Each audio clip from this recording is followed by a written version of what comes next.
ప్రభు పేరట దేవుని బిడ్డలు మీ అందరికీ ప్రేమపూర్వకమైన వందనములు. పరిశుద్ధ గ్రంథంలో దేవుని వాక్యమును ధ్యానించుకుందాం. యెషయా గ్రంథము 55వ అధ్యాయము 2వ వచనము.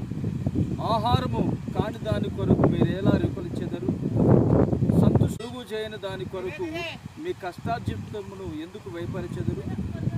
నా మాట జాగ్రత్తగా ఆలకించి మంచి పదార్థములను భుజించుడి, మీ ప్రాణము సారమైన దాని యందు సుఖింపనీయుడి. ఆమేన్.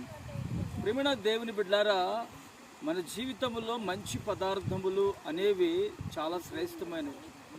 ఆ మంచి పదార్థము వలన ఆరోగ్యము, ఆనందము, ఆశీర్వాదము అనేది మనకు కనబడుతుంది.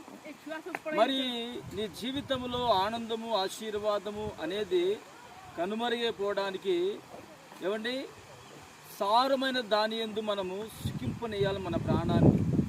ఏమండి, ఈ దినములలో సారము అనేది ప్రతి దానిలో ఉన్నది.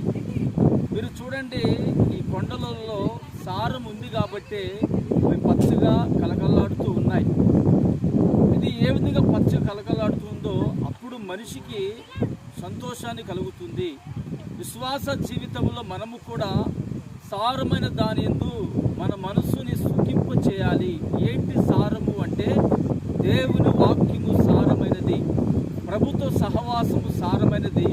నువ్వు ఎప్పుడైతే సారమైన దాని యందు నీ మనసు పెడతావో అప్పుడు నా యేసయ్య నిన్ను ఆశీర్వదించి నీ హృదయమును సారమైన దాని యందు నీ జీవితాన్ని ఆశీర్వదించగలిగిన వాడు. ఆమేన్. సారము లేకపోతే ఏ పంట కూడా చేతికి రాదు. సారము లేకపోతే మనిషి జీవితము అనేది పతనమైపోతుంది.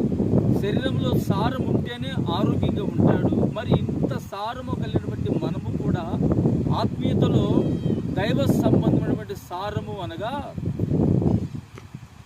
దేవుని వాక్యమును మనం ఎప్పుడైతే కలిగి ఉంటామో అప్పుడు యేసయ్య మన ప్రాణములకు తృప్తి కలుగు చేయగలిగిన వాడు. ఆమేన్. ప్రార్థన చేసుకుందాం. ప్రేమగల తండ్రి, పరిశుద్ధుడా, జీవాధిపతి, స్తోత్రం చెల్లిస్తున్నాము నాయన. మా ప్రాణములు ఎల్లప్పుడూ సారమైన దాని యందు ఉండటానికి ఈ రోజున మీరు మాకు అనుగ్రహించినటువంటి శ్రేష్టమైనటువంటి మాటల కొరకాయ స్తోత్రం. నిశ్చయముగా నీ బిడ్డలు నాయన ఏ సారమైతే వారు కోల్పోయినటువంటి స్థితిలో ఉన్నారో నీ ద్వారా వారు సారము కలిగి నడిపించబడుతురుగాక. ఆ రీతికి మీరే సహాయము చేసి మహిమ పొందుకోమని యేసు నామమున ప్రార్థిస్తున్నాను తండ్రి. ఆమేన్.